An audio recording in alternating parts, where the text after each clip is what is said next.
with a cold virus, for instance, in which 100 volunteer subjects were exposed to very heavy doses of a cold virus. Interestingly, not everyone ended up with a cold, just a certain percentage.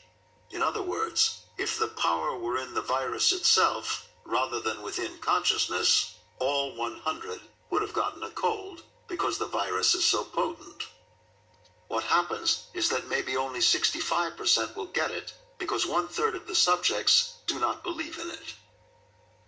There is sufficient doubt within the mind, along with insufficient unconscious guilt. It is not acceptable to the person to express it in that form, so nothing is universal. The same thing can be seen with healing. Pneumonia, or bird influenza, does not occur in 100% of exposed people, just in a certain percentage of them.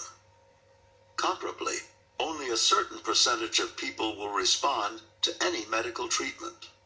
The difference is because those who do respond are not dominated by unconscious guilt.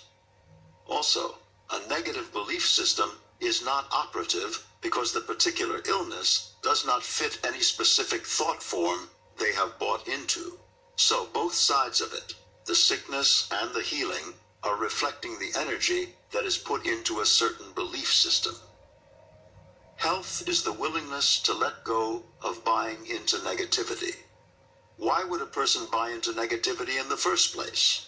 Why are some people so receptive to programming? There are people who become fearful every time they open a magazine that reports about a current illness, which relates to the amount of fear and guilt they already carry within them. The amount of fear is really consequent to the amount of unconscious guilt.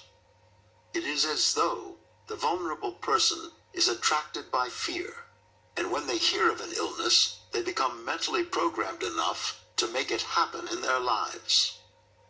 Health requires the willingness to adopt mental attitudes that are positive and constructive, and to let go of the negative ones. The willingness to take an easygoing and forgiving attitude towards life is also beneficial, along with the unwillingness to buy into negative programming. It takes the willingness to own the power of the mind. We give our power away when we go into denial and blame an illness on something out there.